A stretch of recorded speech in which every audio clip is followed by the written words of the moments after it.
Hello, everybody, and welcome back to the We Know Traitors podcast over here on RHAP. We're here to talk about episodes 7 and 8 of season 3 of the Traitors Australia. I'm your host, the Duke of Deception, Pooya and Annabel. With me, as always, my lovely co-host, the Pharaoh Flap Flap. It's Annabel. Annabel, wow, we got a lot of things to talk about today. We got a lot that happened in these two episodes. We now have our last OG Traitor standing that we can discuss whether or not we thought was what was going to happen, which I'll be, spoiler alert, ask me first week, I would have said absolutely not. Here we are. How are you doing? I'm doing great. It was an exciting week, like down to the last minute of the last episode. I'm like hanging on. I'm like, oh my God, what's going to happen? It was great. And you know what? Again, the queen isn't dead. She lives. She's Kirby. And we should never have underestimated her. And I still find myself, I'm still like, Pooya, okay, I can see her. I can see her in the final fire of truth. But I can't see who would end the game with her. And I just have to be like, Annabel, are you betting against Kirby? Because you know not to do that. We've doubted her before, and she's made it out of tougher spots. And now she's potentially in a position where she, not so much in the clear, because I agree with you. I feel similarly about her endgame odds, just because her name has been out so super early, but it's still entirely possible. Traitors Canada season 3, we had a very similar traitor situation, and I was very much like, she's not going to make it. She's out there. She made it to the finale. So anything's possible, by the way. Anything is possible. I can really see Kirby making it to the finale. I can see her being at the final 4 around the fire. She needs one faithful who has, and see where I'm going with this, delusional levels of confidence in their own convictions, who knows they know, and they know Kirby is faithful. She needs that one person. And I just hope he survives going into next week. Well, let's get the graphic on the screen and talk about these folks. This is your warning. If you're a visual viewer of the pod, we are about to put out a lot more information than what you heard. If you've not watched the episodes, leave now. If you have, enjoy the graphic. Here we go. Annabel. So you're obviously talking about the twins. We are in a situation where we just got cliffhangered on which twins survived the best out of 3 death match. Honestly, poetic that it was the two of them facing off. At this point, I think for Kirby's game, Josh needs to be the one that doesn't survive the night. And Luke has to survive the night. Right? That's where we are? That's what my instincts tell me, right? Yeah. Like, let's kind of look at it here. So Josh has been pretty convinced it's Kirby for a while now, and Luke has been saying, no, sweet Josh. I am the traitor hunter out of this pairing, all right? I got all of the brains. I know what's up. It's not Kirby. And even into the last episode of the week, episode 8, Josh is like, surely Luke's special hunch is Kirby. But then, right before they're off to go to their death match, Josh is chatting to Lawson, and Josh says, I've ruled Kirby out. And then when we see Kirby in the conclave with Rhys, Kirby's saying, well, I really hope Luke dies because I think it will be easier to pin it on Josh. So if Kirby's read is that she's better off keeping Josh, who am I to doubt her? Right. But, I mean, I'd rather keep Luke. For what? The drama? Because I think that Luke brings the drama of the two. I've always felt like Josh was the level-headed one, but Luke has been so headstrong, so sure of himself, and by the end of the episode, so loud and so wrong that my curiosity is piqued. Because now I'm thinking, is he about to be the Grim Reaper? He says your name and you're voted out at the next banishment, or is he going to live long enough where they're like, come on, man. Like, you got your 2 fellow traitors out, and now you're making a run for the end game, and you didn't think I was going to notice? Like, that could be his fate here. Especially, I think of the 2, Luke might seem more cutthroat to cut his own brother than Josh would. That's just off of what we've seen this season. That's kind of my read on it right now. Because again, Luke is the one who literally stood there and said, kill me. If I'm wrong, get rid of me. And was talking so assuredly about Claudia that I feel like he seems like the more cutthroat one. Loud and wrong, but cutthroat nonetheless. He's also the more influential one, though. So I loved doing our exit interviews last week. Really a highlight of the year for me. Dicko was so much fun, but I felt like when we were chatting, I missed him. So good. Chatting with Rob, reading between the lines, I felt like Rob was telling me, Annabelle, you're being a little bit harsh on Josh and Luke. Give Josh and Luke a chance. And now Dicko is gone. There is space in my heart and in my life for a new Delulu dick swinger. And so I came in open-minded, open-hearted. And I got to say, I stan Luke. I am obsessed with Luke. I mean, it was delicious seeing him humbled at the Claudia banishment. Mm-hmm. It was gorgeous. No notes. I'm rooting for him to stay around and give us more drama. Yeah, Luke has been very entertaining. And when he sets up this entire episode 8 with, I know who it is, but I'm not going to tell anybody. And I'm just going to talk about it at Roundtable, and you just have to go with me on it. And then started speaking. I genuinely thought he was going to say Kirby until he said Claudia. Like all the way, every point brought, because I didn't remember a lot of this stuff. I was like, was that Kirby's pipe? It probably sounds like Kirby. Because I did remember Kirby kind of like trying to like push away from the Alex name. It's like, shit, that was Kirby. And then he said Claudia. I was like, oh, okay, this just became 10 times more fun because now I know he's going to be wrong. So I cannot wait to see this play out.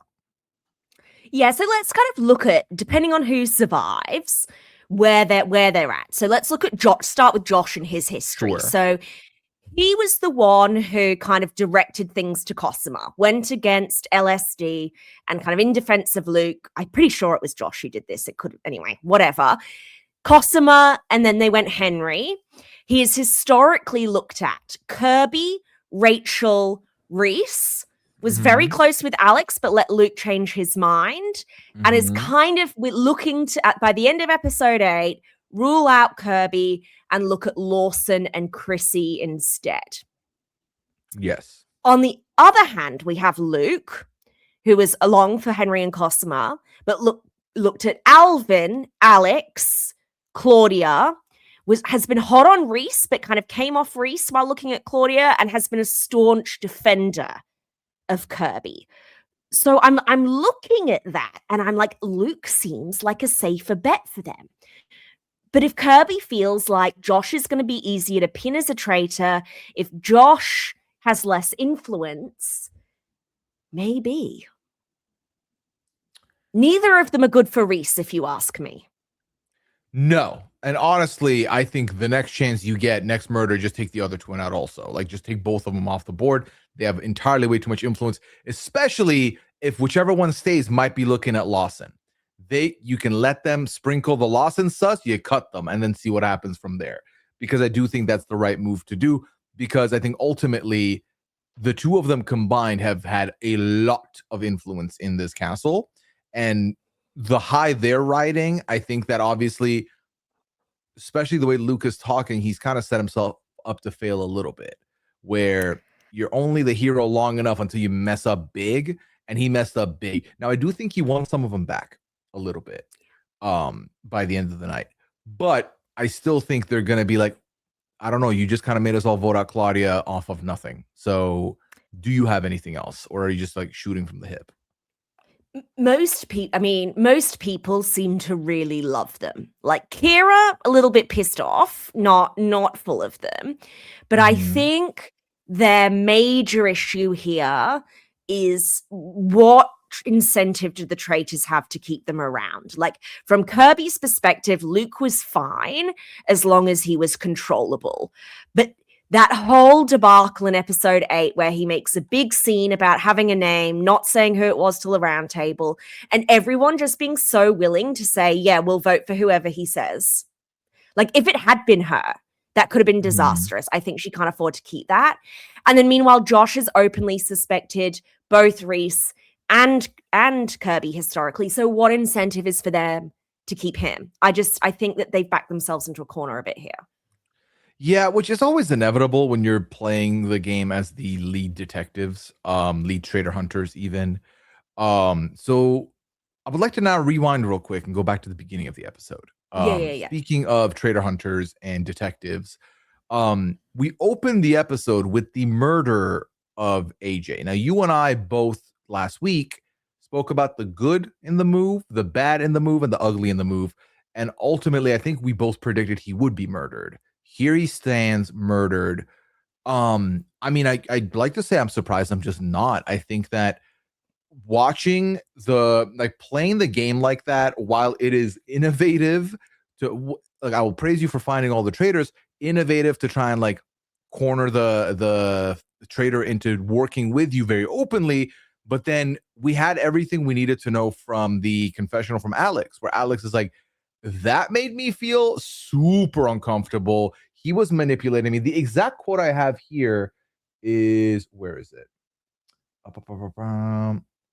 Alex says, yeah, AJ got to me in a way. She felt manipulated. It triggered something in a way she didn't like. So that ended up pushing her to murder him over over recruit. In fact, it pushed her closer into Kirby's arms. The only reason she had reservations was, Kirby, now you'd be the only survivor left. And Kirby was like, good.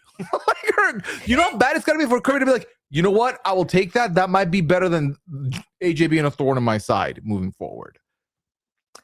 Like, this is what's so frustrating, because he did such a good job of working out who all the traitors were. Yes. Like, that part of it was textbook.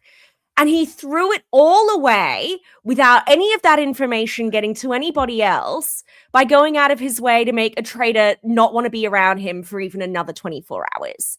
Like, the Kirby is willing to take the heat.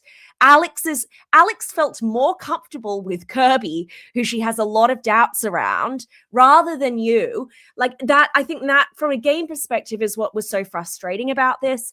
And it would have just been so much better to instead work on making Alex feel so comfortable in that relationship, rather than trying to blackmail her.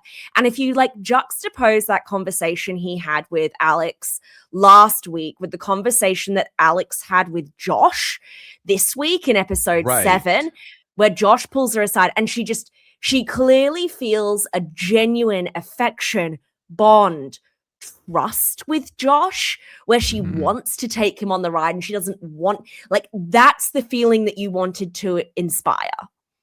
Right. And I just can't imagine how it felt to have back-to-back days be someone in who you've been close with in the game in your face being like, so you're the traitor.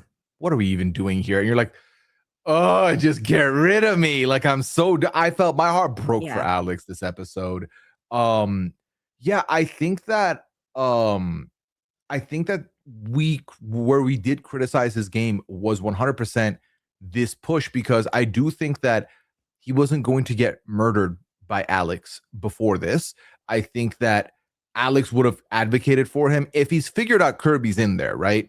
Alex would have advocated for him probably for as long as she could.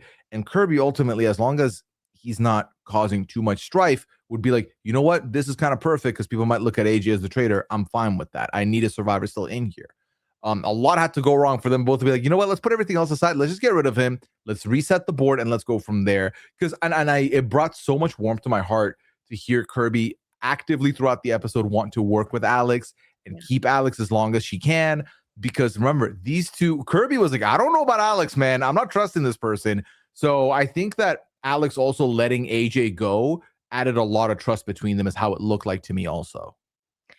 Totally. I mean, he was almost part of the source of that. It was AJ's conversation with Alex where she then decides to go for Dicko over targeting whoever else it was, Henry, that night that first raised Kirby's eyebrows. And then it was Alex saying, oh, by the way, AJ suspects you, Kirby, but I've got him in my corner.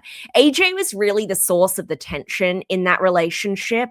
And up until their confrontation, Alex was willing to compromise her relationship with Kirby to keep him in.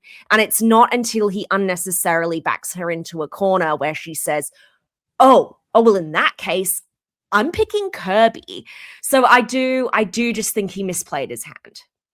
Yeah, I think so too. I think that it'll be interesting to see what the future holds, because obviously, we are getting to a place now with Annabelle where there's a lot more seasons than even 2 years ago, especially with all the new franchises popping up. So I'm curious where people will have AJB as far as a traitor hunter goes. I feel like a lot of people will you caught all 3 traitors. That's cool. So I wonder where he goes as far as like a Peter Pals go, or a Peter goes, and other detectives go along the way, and where people will have him on their rankings. It'll be a very interesting conversation to see down the line. Now, the next big thing that happens in this episode, and we'll talk about the Alex stuff a little more in a second. Rhys is now in the conclave, and Rhys is still in the game. The amount of times people brought up Rhys, I really thought they were cooked. I really thought they're going to end up being a foregone vote. And what I do love about it from Kirby, I think this was absolutely the right move, by the way, to bring in Rhys.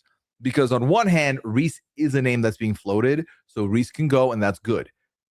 The other hand, they seem to be getting along, and I do think could end up working together, and that's also really good. The only thing I don't like is that Claudia's parting gift as a faithful gone wrong was, I think it's Rhys, and I think it's Kirby. So in the event that they do chuck Rhys out first, I think it only points back to Kirby next, which is a little bit concerning. Yeah, and it depends who's going to be there to have her back. I think the fact she was banished rather than murdered might be okay. I mean, Rhys has been parting gifted by pretty much every traitor. I was looking at Rhys's vote history, who's voted for Rhys. Alvin and Alex. And then we've had from the faithful side, Shane, AJ, Dicko, Claudia. The last person remaining in the game who has voted for Rhys is Rachel. But then there have also been suspected by Chrissy, Luke, and Josh. So while we are running out of people who are targeting Rhys, their name is still out there pretty strongly. Yeah. They're in a very tough spot, I feel like. I cannot wait to talk to Alex, because I genuinely think Alex's remarks about Rhys were from a place of genuine love. But my God, did they work very well as a genuine parting gift. Like, so much of that Chrissy's not going to let this go for sure. No. But it was brilliant. And the fact that Alvin had voted Rhys on the way out also just further helped the agenda. And for me, I was like, I know this is your truth, but I can't help but feel like you're covering for Kirby. And I do appreciate that. Like, that was fun to me. I just feel bad for Rhys. I mean, bless them. They are the excitement that's happening, the rolling with the punches. Not many people could stomach it. Most people would crash out at this point. Rhys is just laughing. Just laughing. You know, when I felt the most sorry for Rhys, it was when they were hauled out of bed and sent to the conclave without having time to put their face on. And I'm like, poor Rhys, unmoisturized, unpainted, tired, and having to find out what their new role is. And you got to do some tasks now. Yeah. Let's quickly look at the overarching thought on this. What did you think about the death match as a way to eliminate somebody? Love this. So we've seen this a few times before. We actually had it last week in India. We've had it in the UK. I thought it was really fun. I also loved the element of them being brothers and like that added drama, emotions. When we've seen it in the past, there's 4 people and they have to do the card swapping, and it feels a little bit different. So I don't know that it was as exciting when it's just like flip over a card. But I don't know. I was scintillated. What did you think? I loved it. I agree with you wholeheartedly. The fact that they ended up being the two brothers facing off was perfect. It kind of stole the wind out of the sails a little bit when they both kind of predicted they were going to be facing off. I didn't love that, but you're obviously going to do that. That's fine. But I agree this is better than the 4. I think the 4, it's more of a, oh, are they lying about which card they have? And it's a lot more like this is just a straight up sad face to face. And I think someone in the preview says it was Squid Game-esque. It really is Squid Game-esque of you two are facing off. One of you's not going to make it off this table. So goodbye and good luck and just play the game. I thought this was great. You can't even script the fact that we got to the last card in the 3rd game. Like that is just good luck on our ends that we didn't have it just go out with a whimper.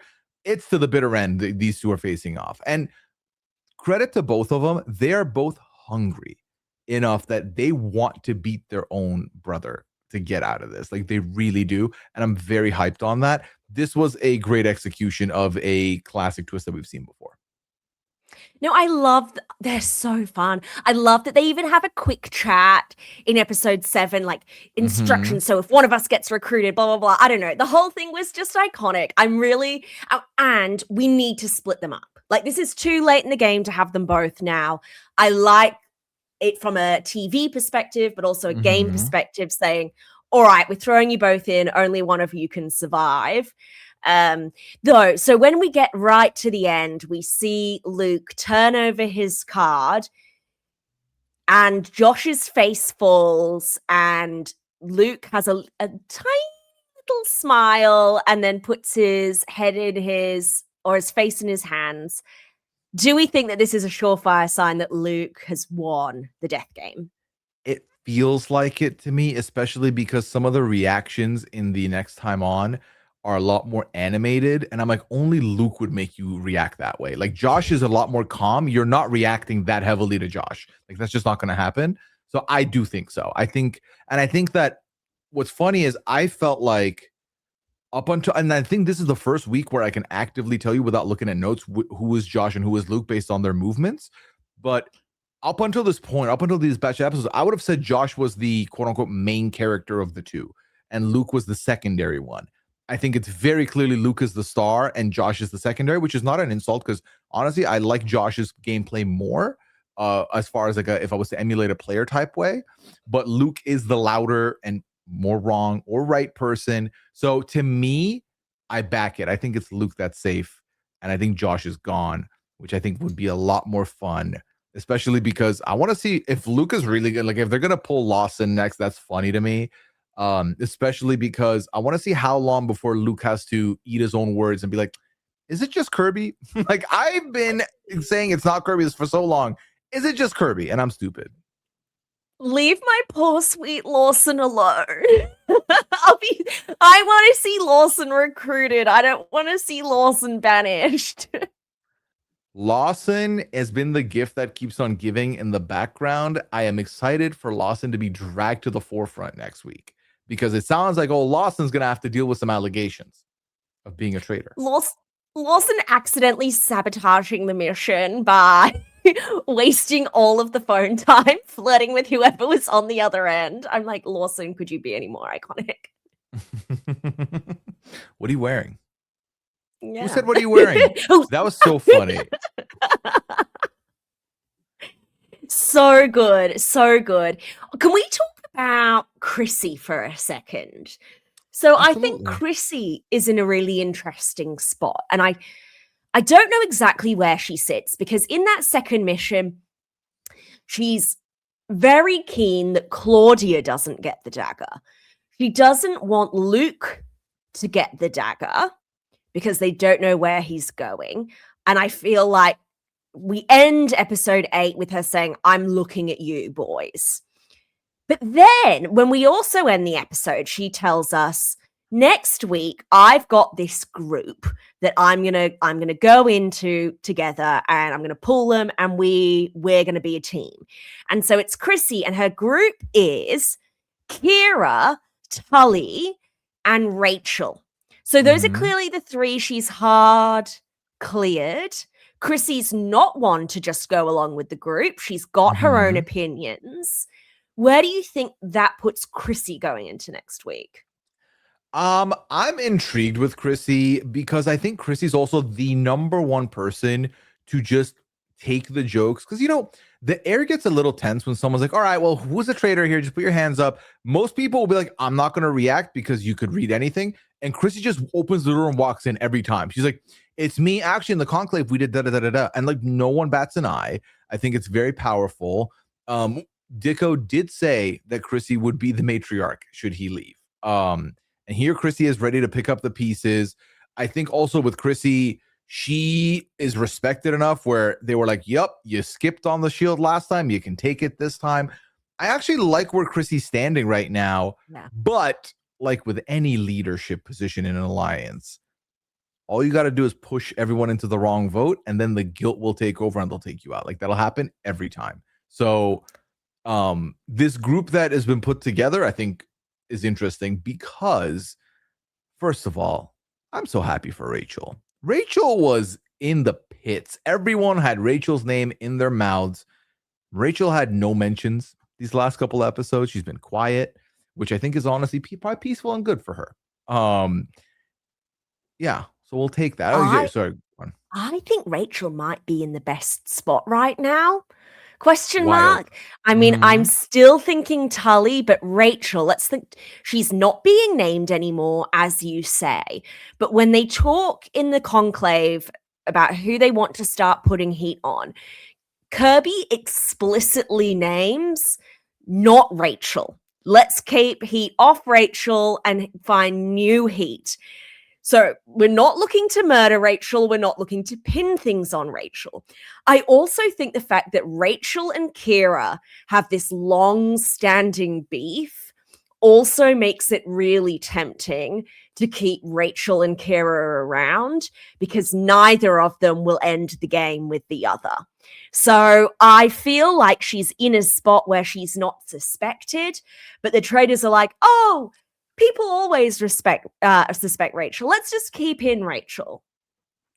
It's gotten to a place where now I think she's heart cleared for a lot of people. I think until they, have to roll back to her, she's hard cleared. And I think she benefits from the fact that there are just bigger fish to fry. There are bigger names to murder than Rachel currently. Like Rachel's biggest crime is she was accused and has survived. Usually you don't want that person around because if they're hard cleared for that now and they're not going to get banished, then you might as well take them out yourself. But I agree with you. I think right now there's just a lot of other things going on and Rachel can just be in hiding a little bit. I think in the group of four that she's in this Chrissy group, Chrissy is the loud one. So automatically, Chrissy's going to be the leader. Chrissy's going to be the one that is looked at if something suspect happens. Kira has been just wrong and loud and vibes this entire time. I think that Kira could rub someone the wrong way and end up in a position like that. But also, maybe Kira and Rachel are fighting for the same spot because I would argue that Kira is probably in one of the safer spots in this house or in this castle. Because she's done no harm to the traitors specifically. It's been mostly at other people that are innocent. So Yeah. And what I'll say about Chrissy too, we do see in episode 7 Chrissy talk about how the person she is closest with here is Rhys, and that Rhys is hard cleared as faithful in her mind. So I can see, even though Rhys is the more passive traitor who's willing to let Mummy take control, I do feel like Rhys would go to bat for Chrissy. Chrissy and Kirby are on okay terms. What I wonder here is the boot order. I think if Lawson is removed from the game, well, the only reason they've started suspecting Chrissy is because they think that Lawson recruited Chrissy or is throwing the other traitor under the bus. So if Lawson goes out first, does that clear Chrissy? But I can see Chrissy drawing heat and being more likely to get banished than murdered at this point. yeah, I do think similarly right now as things stand. I'm trying to see.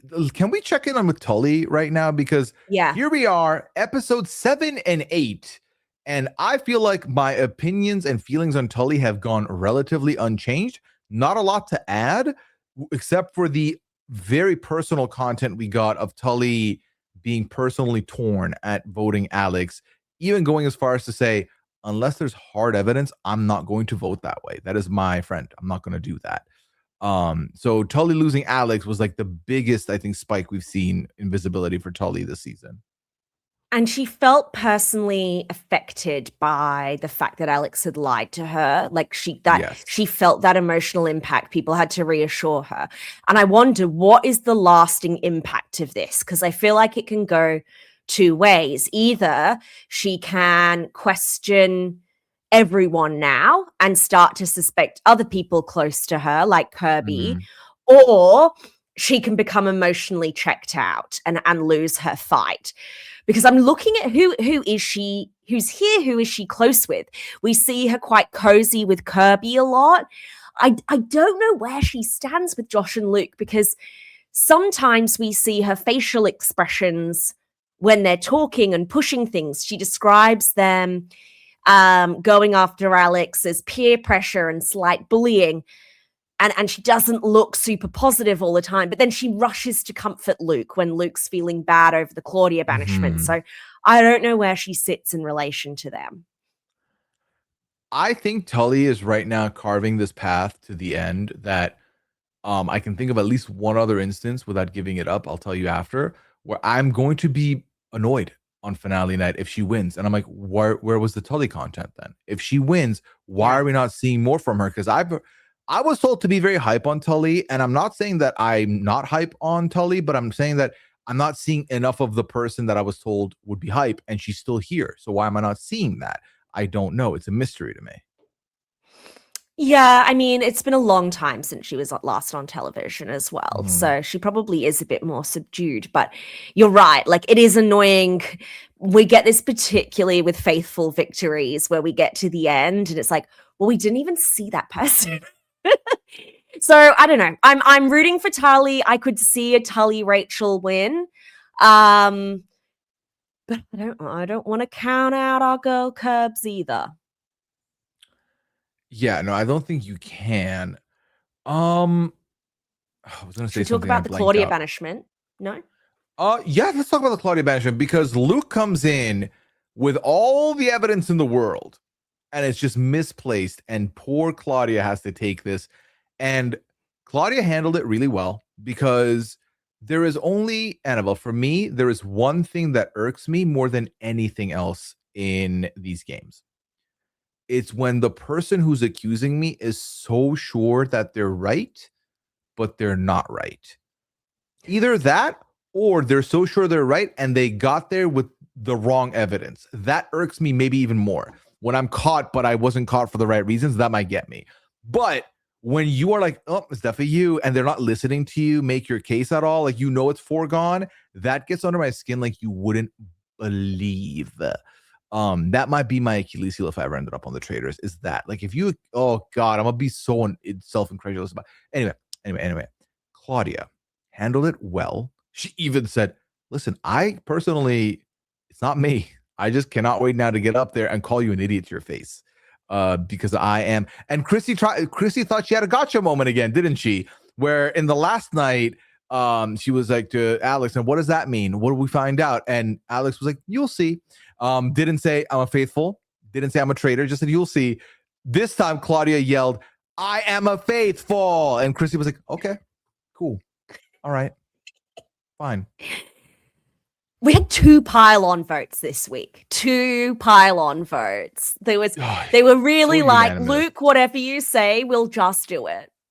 And that's because the night before they followed that inkling. They went with the brothers, and outside of Tully's vote for Claudia and Alex's vote for Rhys, everyone jumped on Alex. So they were like, if it worked last time, why wouldn't it work again? But they're just refusing to acknowledge AJ exists with the Alvin vote. They're like, that Alvin vote, that was all Luke. 100% Luke. You called it, because I think we talked about it on the pod of like who would get the credit, and you were kind of like, I don't know if the twins are going to let him have the credit for this. And my God, they gobbled up the credit so quickly. Everyone's like, nope, this was a Josh and Luke production. We are not talking about it any further. And it's Alex. Am I the greatest to ever do it? I think I might be. I'm like, whereas I was the opposite of you. Going into the Claudia banishment, I was like, if he's right with Kirby, like, I'm just gonna be kind of annoyed. But if he's wrong, and this is going to be so beautiful, and I actually think the humbling experience of it all is gonna make me love him more. It's funny, because I think that because I'm learning a lot about myself as we watch and cover these shows, because I'm like, okay, there's definitely players that I gravitate towards. So there's players that are quote unquote my type, players that are not really my type. And Luke, objectively, especially even if he survives and like is able to get a Kirby or just survives close enough to get to the end, has to be in the conversation for one of the best faithfuls to ever do it, potentially. Yeah. When he said that, part of me was like, I'm not giving it to you. Like, I was like, don't be so sure of yourself. That's too soon. But I almost think that leading with that level of arrogance / fearlessness is almost required in some of these situations, because he's truly not afraid of death. And I think that's the scariest thing a traitor can face, is a faithful that isn't afraid to die. Luke was very ready to sacrifice himself to then have Josh go into the conclave. It was like, they're going to recruit me. I'm going to reject it. Then you're going to get it. You're going to accept it. And then you're going to take it to the end and you're going to win the whole thing. That is the most terrifying player for a traitor. Yeah. And I think, right, like you and I have an anti-bro bias. Like the broier they get, the more we're like, oh. But I definitely have a higher pain threshold for bros than I think you do. And I think once they reach a certain level of insane, it tips over from me from like, ugh, to yes queen. And I think he's got into the yes queen for me now. It's so funny because with bros for me, it's like I'm just like, nope, I'm out, or I actually really like the bro and I'm like rooting for the bro. I can't think of one off the top of my head to give an example, but it definitely does happen. And I feel like with Josh and Luke, I have been more of a Josh guy, actively. Yeah. And then when I saw Luke's attitude, it further pushed me into the Josh camp. But as a viewer, I'm loving that Luke is doing all this. Like, this was popcorn. We needed this after. And like, as far as them being 2 unanimous votes, yes, here we are talking about them, and they were exciting. They were fun. You absolutely need players like this. I wouldn't emulate my game after this person, but I do appreciate what they're bringing to the table. And what I think makes him so good, it's not just that as you say, he's not afraid to die, is taking that risk. We've talked extensively about how if you may as well put it all on the table because it's a game of luck. You could go anytime. Exactly. But what makes Luke and Josh, but I'm focusing on Luke because he's getting it correct, actually really good, is that he's loved. Right? He's got these really close relationships there where he is respected and he's loved. And like, is some of that privilege? Yes. But like, he's really good at building those relationships. Both him and Josh have a really close, trusting relationship with a traitor. And that's made them really good. And like, that's what makes them better faithful traitor hunters than I was. Because I wasn't universally loved. They were like, no, let's get rid of this chick. No one is turning around and being like, oh, God, let's just banish them. Do you know what I mean? There's something sus about them. They have that backing from both sides of the table. And while it is, someone's like, am I the greatest to ever do it? The gut response to me is no. I think they are doing a really good job. Do I think either of them is going to win? No, but I actually think they're doing great. I think that also for me a little bit, this should serve as a great PSA to anybody that watches these shows, anybody that's going to be tuning into Traitors US next season.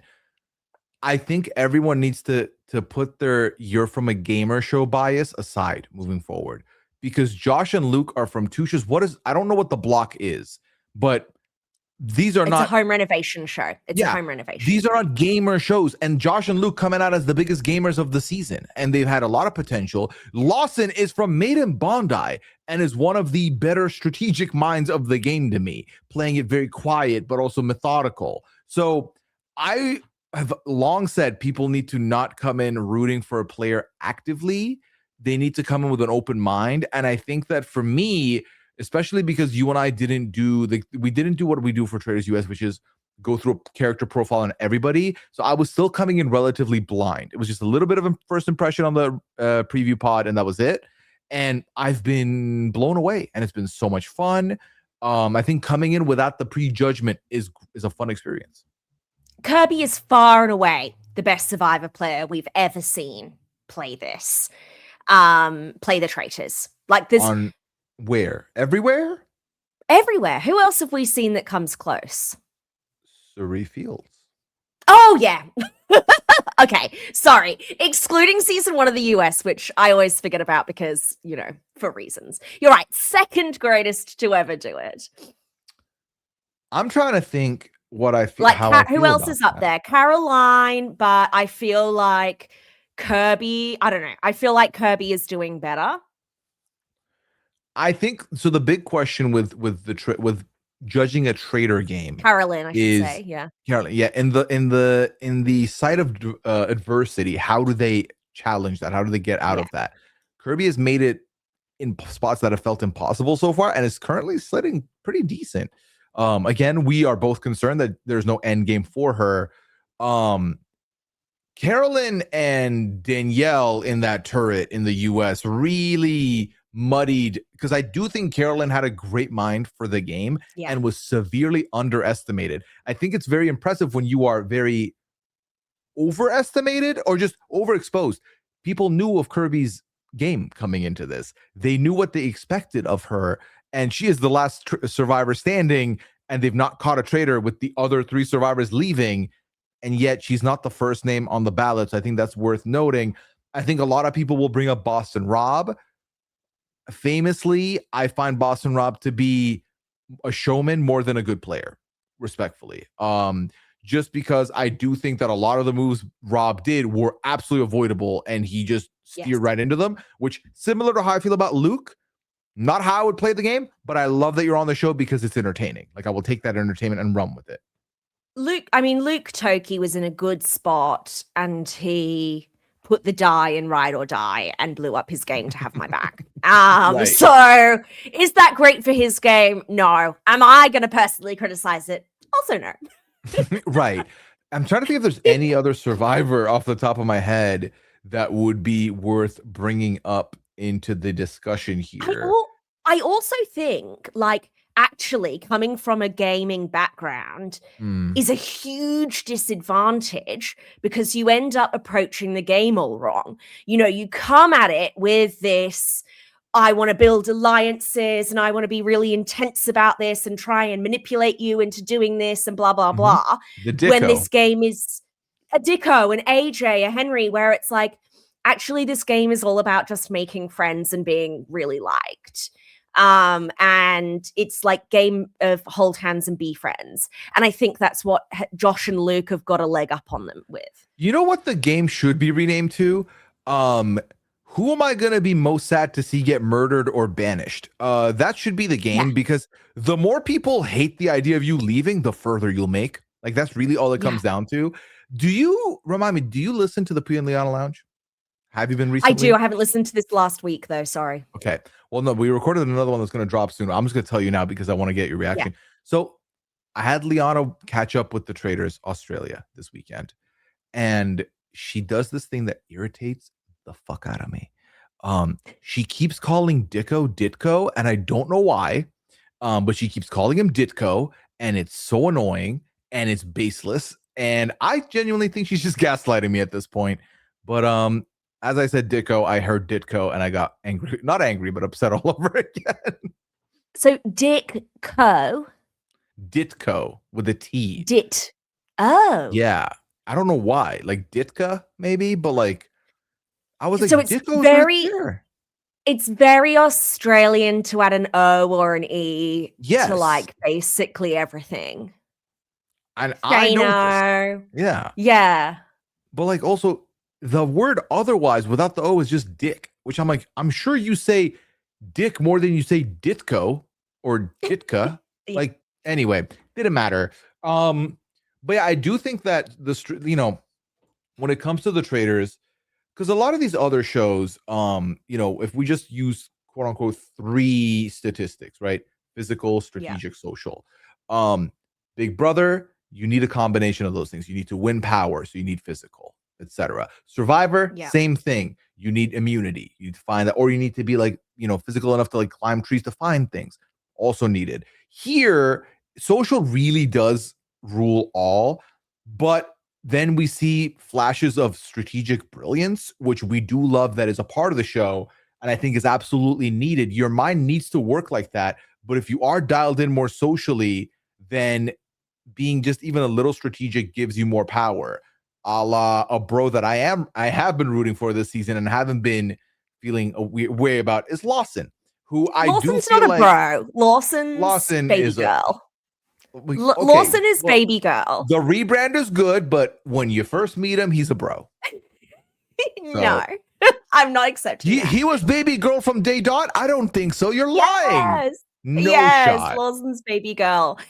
We never fully covered Claudia's banishment, and I had things I wanted to say about that because so Claudia was kind of set up like it was going for 2 shields in a row. So last week she was one of the ones who had a shield, chose not to give it up.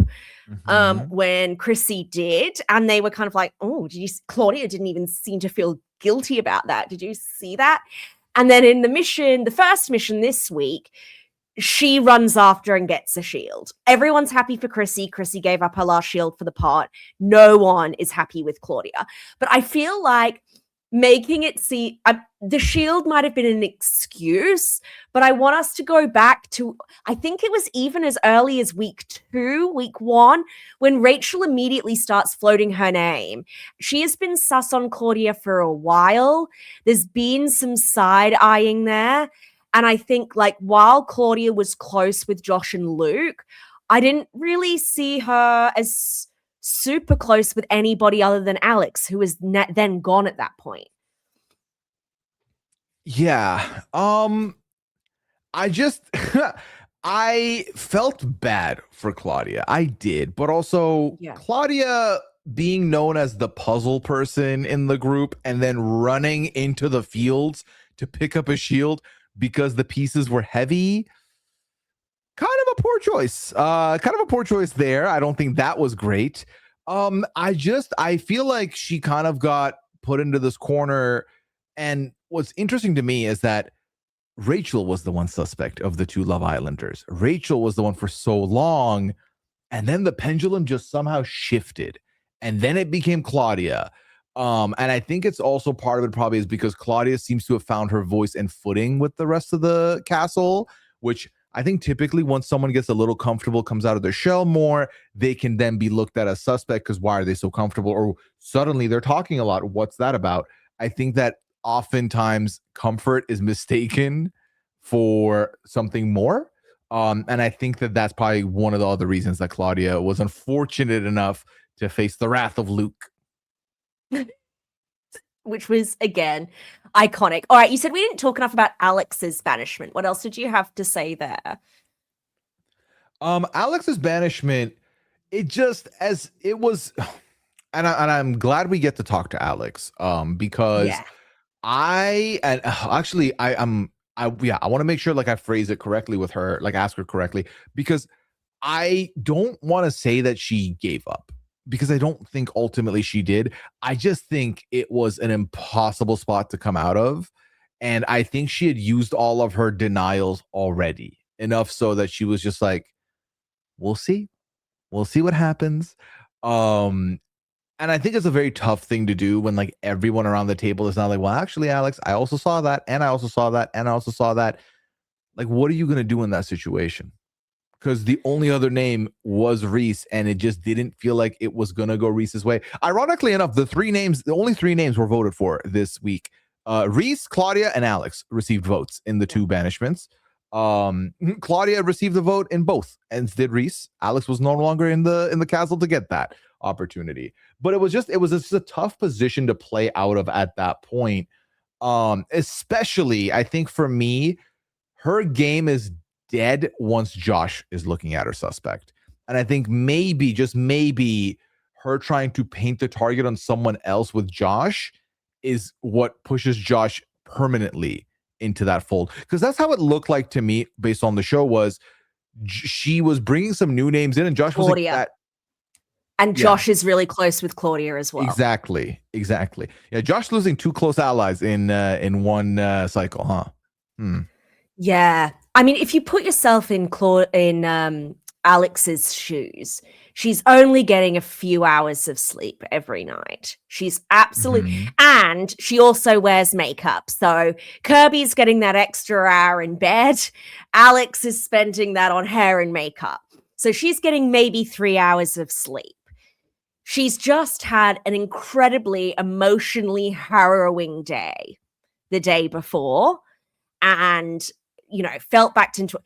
Now she's coming in. She's still tired. She's emotionally exhausted. And now, like, she's, other than Tully, who she's got a really close relationship with in real life, she's also close with Claudia. She's also really close with Josh. And Josh is like, she knows that Luke is coming at her all day. And now even Josh doesn't have her back. I think at that point, it's not that she's given up. It's that she's got nothing left to give. Yeah. Annabelle, let's play a quick hypothetical. One of us has been on the show, one of us hasn't, but neither of us have been traitors. So I want to play a hypothetical with you. In this universe, you and I are traitors. Would you rather your closest faithful ally go the respectful route and tell you your face that they're about to turn on you and they think you're a traitor at the Roundtable? Or would you rather be blindsided? Because I'll tell you what, I would rather be blindsided. I think knowing ahead of time that you've already lost them just takes the wind out of your sails. I think it's a lot harder to face, at least from where I'm standing. Yeah, but it also, maybe it gives me it gives me time to try and do some damage control. So I'd rather, I'm not going to change their mind at the Roundtable, unlikely. So maybe I have time to be like, no, seriously, Pooya, I'm telling you. I'm so faithful. Look at me. It's just my resting smug face. I think that for me, I don't think I can. I already struggle with eye contact with people, like in person. Okay. So that close proximity, you're saying that you think it's me, and I'm like, let me try and do eye contact and not make a face. Is my face doing a thing? Am I turning red? I feel hot now. I don't think I can handle heat that closely from someone I know. Someone I don't know or someone I'm not close to, I can lie to their face and not blink. I'll be fine. But if you're like, if you, Annabelle, are the faithful that I'm friends with and you confront me like that, I don't think I can hide it. Whereas in a bigger group, I can look at, if I'm not making eye contact with you, guess what? I'm making eye contact with someone else probably, because there's we're in a circle. So someone's getting this eye contact. So it's not going to look at suspect. And I just think I would be able to maybe be more fake outraged in that situation than I would to your face. This happens with Liana a lot, where she'll just accuse me of lying because I'm smiling. And sometimes it's true. Sometimes it's just not. And I just can't help but smile now because she said that. So the mind games for me would be too much of was I able to convince her otherwise? Did things change? It would be too much on a one-on-one. Just air me out in front of everybody. That's fine. That's better. I'd be a terrible traitor. It doesn't matter what the scenario is. I'll be shit at it. So all respect for the ones who are doing it well. I think I have the knowledge of what one should do down. I do not think I have the pizzazz to get it over the line. I do not have the cutthroatedness and the matter-of-fact way that Kirby's going about this castle. Kirby's getting kind of turned on at the idea of doing this in plain sight, deathmatch setup, and I'm like, I'd be shitting bricks. I would be struggling with the idea of when to write this with people. My heart would be pounding out of my chest. I don't have that gear in me. So I'm much better suited to watch it from the sidelines and praise it, and then obviously be a faithful otherwise, and then hope that maybe with enough game played, I can feel fine if I was recruited. Maybe. Yeah, T. All right, should we do our predictions? Sure. So in the case of which brother is deceased, we are both saying Josh, correct? Actually, before we do that, should we just quickly talk about with the mission 2 with the pushing the red button? I felt like it being them playing for a dagger versus playing for a shield took all the fun out of it. I agree. And remind me, because I would like to criticize it if otherwise. Was the dagger only good for this vote? Can't remember. I think so. I got that impression. I mean, the man had the whole castle. He could have saved the dagger if he wanted to. So yeah, that wasn't as fun to me. It was a little fun for a brief bit, thanks to Lawson and some miscommunication on the phone. But ultimately, the second mission was not much for me. I did quite enjoy the first one, and that just came down to the fact that we had the shield kerfuffle. That was fun, and also maybe the most comedic moment of the entire season is Kira not knowing how to cut the damn rope, and then with Kirby trying to be like, use the wood, she starts literally using the piece of wood instead of using the knife on it. Bonus points for Kirby, then one-shotting all of them and turning on a few people in the process, by the way. Oh, me, so. I was one of them. Yeah, I like perfect. That's all we needed to say about the missions. All right, so no complaints from you. Thank you very much, Peridium. Back to predictions. So yeah, I think we're on the same page. I think we think Luke survives. Yes, Luke survives. Bye-bye, Josh. I don't think Rhys makes it out of. Well, how many more episodes we got? 4 more episodes, do we think? Or is it finale next week? It's not finale next week, so I could see us having like 2 more episodes next week, and then the finale the week after. Finale. Okay. Yeah. So then, if we reunite next week, I think Rhys will have a yellow banished logo over their name. That's how I think that's gonna go. All right. I think that we banish Lawson next week. Don't like that. And I feel like unless Luke becomes if Chrissy doesn't get banished, I think they need to murder her. I think she's cluey. I think she's influential. Mm-hmm. And I worry about do we spend our final murder on Luke or on Chrissy? I think you spend it on Chrissy. I think Luke's easier to marinate. I think Luke is easier to marinate, and I think Luke doesn't have control of 3 other people right now. Luke's word has been used as gospel for a little bit, but I think there's diminishing returns to that, especially if they do not hit a traitor next. If they do go all in and banish Lawson, I think Luke's credibility shot to hell at that point. So I think Chrissy might be the right motive, especially because I do think Chrissy is gonna again back her own without much else needed. And if the numbers are dwindling like that, I don't need, if I'm Kirby, I don't need the remainder that remains to be Kira, Chrissy, Rachel, and Tully who are working together versus me and me, Rhys, and then maybe Luke. Like that doesn't, the numbers are not good there. You need to take the matriarch out at that point. But Rachel and Kira are never going to stick together. And I think that's important. And I think Tully picks Kirby over Rachel. Right. So I can see a final where we've got Kirby, Tully, Rachel, Kira, and then you've potentially got Luke in there to use as a fall guy. That'd be fun. That'd be a fun finale, actually. Yeah. Right now, quick temp check. Do we still think is a faithful win this season? Yes. Mm-hmm. Yeah. As much as I want to say traitor, I just can't imagine we're standing at the final 3 and it's Kirby, Tully and anybody that they're not going to. Maybe Kirby, Rachel, Kira. Then we're talking. Then it could be a Kirby win. Maybe. Tully, I mean, does Tully transfer her blind faith into Kirby? Or do we get a confessional where she says, I remember what happened with Alex. Is this happening to me again with Kirby? That's, the crucial Tully moment, I think. Yeah, Kirby is about to go down as one of the most fascinating players to have graced the Traitors, because genuinely, I mean this when I say this, if Kirby wins this season, I will need to rewatch to see how that happened, because it feels like Kirby's been playing from a drawing dead position for so long now and is doing magic. Not only is just surviving, this isn't a situation where let's just drag her to the end. We'll find some other traitors and then we'll cut her at the end and win. There are legitimately people backing her. And like, she gets scrutinized every episode and she still has enough energy to be like, listen, I'm a little dyslexic. That's what that is. Oh, this thing, like, I just kind of answer things the way I do.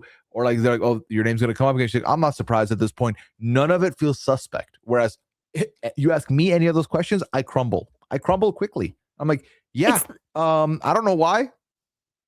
It's the way Kirby says at the roundtables, all I care is about Team Faithfuls and playing for the team, and no one bursts into laughter like that's the most ridiculous thing they've ever heard. Exactly. I think that also it's methodical, and this is one of those things where you might not know unless you're in their presence, because I have met Survivor players, Big Brother players at some of these events, and I'm like, oh shit, I completely understand it. There's something in the air. And like, Kirby's had this for a long time. We've heard so many accounts of Kirby having this. On the Traitors, it's a little tough because we're watching this and I'm like, Kirby smiling, that's very bait. Or like, Kirby saying this, that's very obvious. But there is clearly something about Kirby that gives you an air of security that like you just go off of the trail with her. With other people, you either dig your heels in more or you die before you can push them out. With Kirby, how many people has Kirby this season batted? They've accused and Kirby just knocked it out the park and they've recanted themselves. We had Rob do it. We've had Josh now do it. Luke is defending her. Like, who is the loudest person that was anti-Kirby was Claudia at this point, and she just left the building. And Claudia even had a moment where she apologized to Kirby for suspecting her. Exactly. So we'll see. Again, getting rid of AJ, being like, I didn't like how cocky AJ was going to be. I'll deal with the ramifications. And then you're still there. My hat might be off to you, Kirby. We'll see. Yeah, no, she's incredible. Yeah. So, but I still agree with you. Despite all of that praise, we still think the Faithfuls are probably going to pull this together. So, yeah. Like, how she is could it for do you? it, Because it'd be hard. You famously are always Team Faithful because that's where your origin is. Yet here I am watching you root for a traitor win. I know. I just love Kirby so much. Look, she, as I said, I think I responded to one of her Instagram posts. Kirby could murder me, and I would say thank you. Like, in this scenario, a bit like rooting for Keanu, the Traitors have won me over this season. Yes. Okay. Do you have any other predictions you want to make, or should we quickly do a little crush picks and then head on out here? Let's do a little crush picks.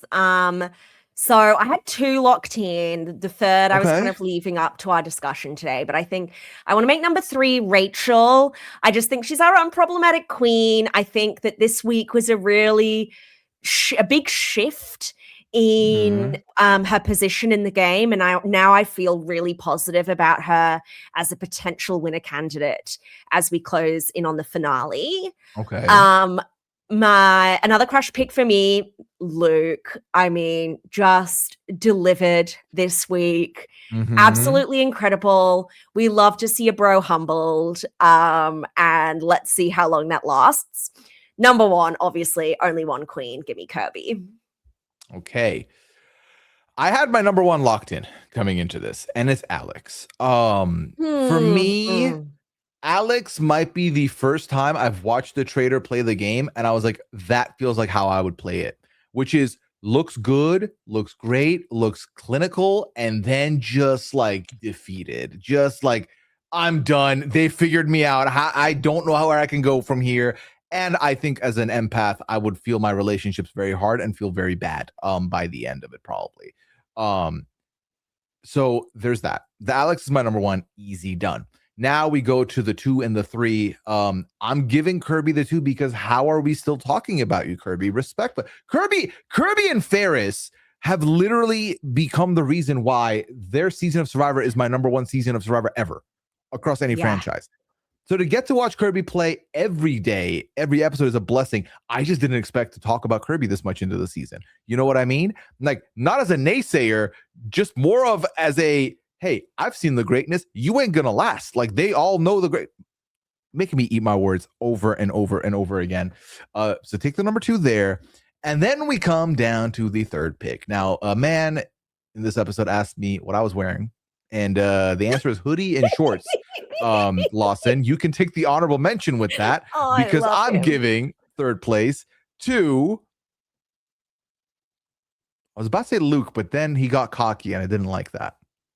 You know what, Lawson? You might be gone next episode. Just have it. Just have the third pick.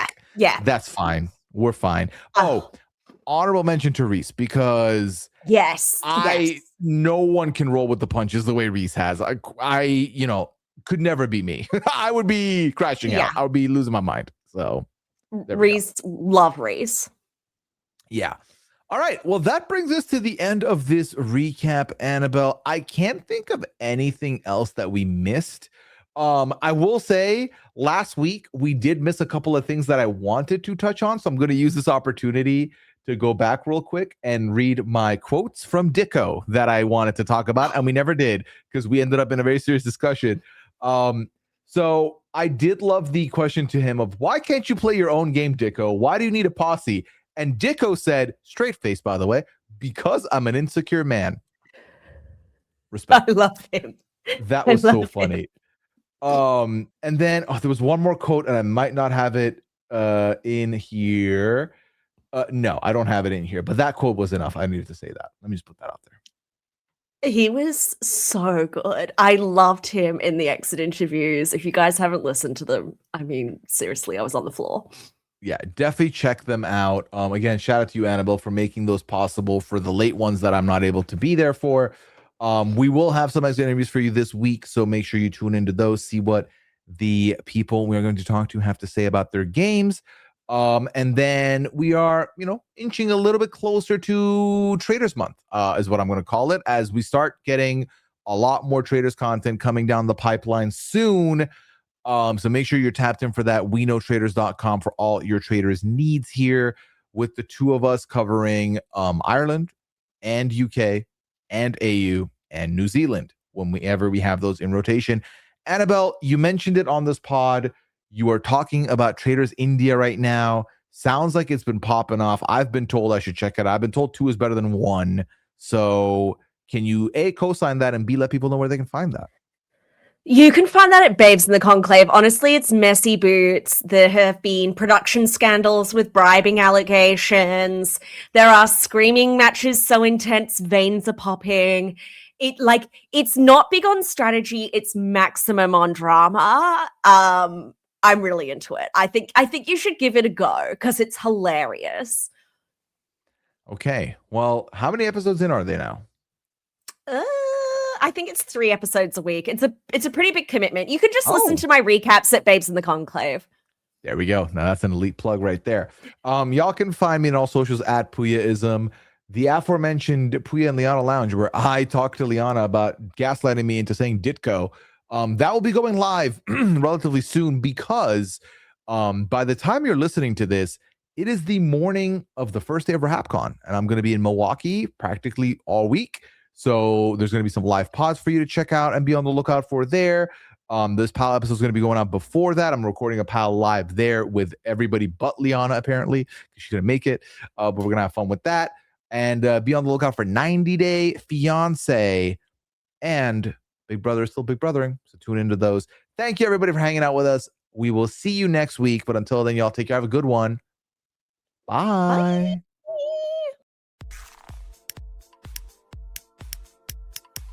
This is RHAP.